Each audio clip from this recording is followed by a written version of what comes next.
Intermittent fasting has become very popular, with many people claiming weight loss, improved glucose metabolism, and lower cholesterol levels. However, the question remains: these outcomes solely due to reduced calorie intake, or does fasting provide specific benefits? Many popular authors promote various advantages of fasting, suggesting it holds something unique and evolutionary that we should all tap into. I'm Vlad, and you're on my channel with nutrition. Let's get started. Fasting involves abstaining from calorie intake for a set duration. Currently, there are three main types of intermittent fasting, each varying in how long and how often you fast.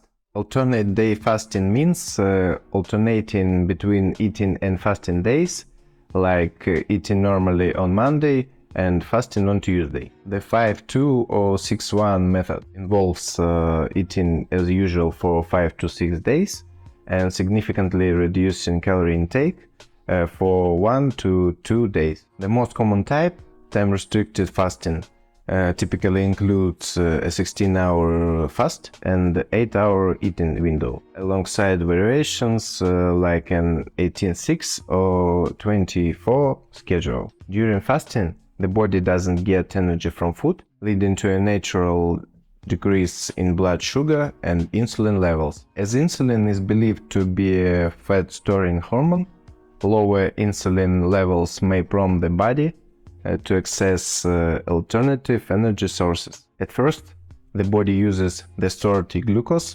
glycogen, for energy, usually lasting 24-48 hours, after which it starts using stored fat for fuel. Each time we eat, our bodies experience a spike of insulin, which can lead to immediate fat accumulation. Insulin's main job is to help our cells taking glucose for energy when our glycogen stores are full. It only stores excess glucose as fat when we consume more calories than we need. Therefore, any increase in fat stores is directly related to overeating. By keeping insulin levels low for longer periods, we reduce the chance of fat buildup. During prolonged fasting, our bodies switch to using stored fat for energy. However, this doesn't automatically result in fat loss, regardless of whether weight loss occurs. Weight management depends on overall your energy level balance,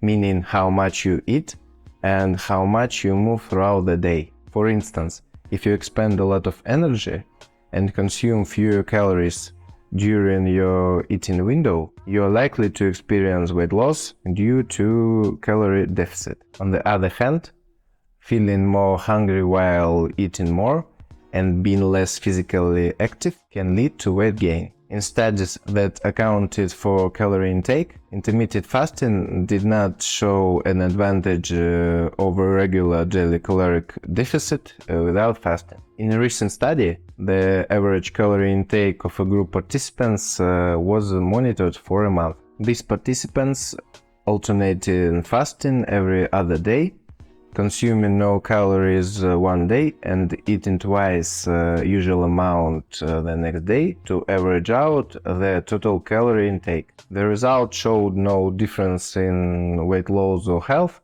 compared to the non-fasting group. If you haven't subscribed yet, be sure to subscribe. In another study, a group of participants consumed 25% fewer calories than usual on regular days, creating an energy deficit. On their fasting days, they consumed 1.5 times more than usual, averaging out the calorie intake. The results showed similar weight loss in both groups. However, with regular calorie deficit, weight loss was mainly due to fat loss, whereas in alternate day fasting, lean mass loss and fat loss were about the same. But the goal for weight loss is to reduce fat mass while preserving muscle mass. Researchers believe there is a subconscious process that reduces spontaneous movement during fasting combined with calorie restrictions and weight loss. Increasing physical activity,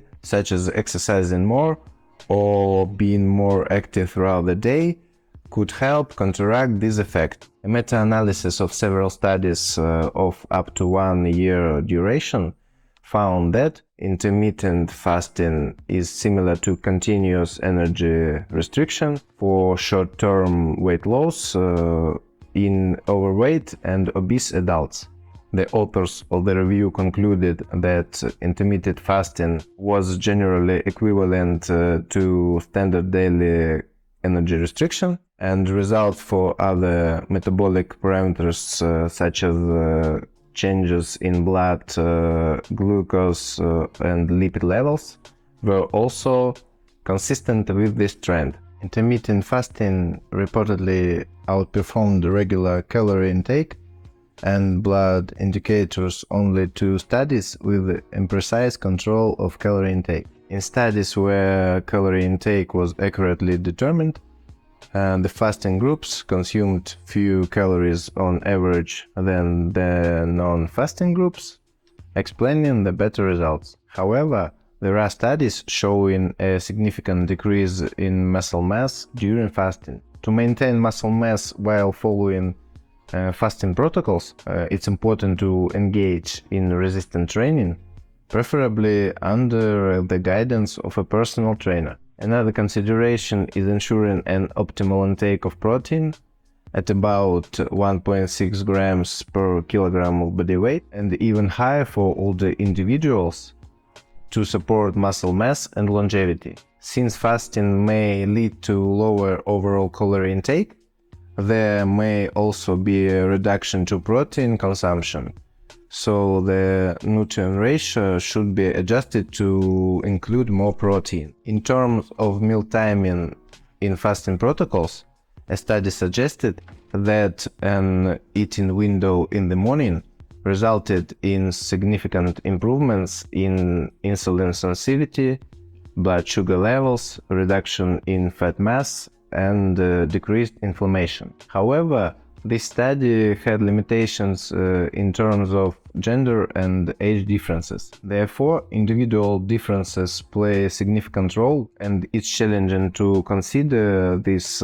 as strong evidence. Nevertheless, there is data supporting increased insulin sensitivity in the morning, attributed to the body's circadian rhythms. Hence, regardless of whether fasting is practiced, shifting food consumption to morning and daytime hours is recommended whenever possible. Regarding the effectiveness of intermittent fasting, it depends on our goals. It's possible to lose using fasting protocols while following the conditions. It can be an effective but not necessarily superior alternative to calorie restriction. It can offer a different approach for individuals struggling with a daily energy restriction, because it's more challenging to overeat in time frames than in unrestricted time frames. However, it's not a guaranteed solution, as in some cases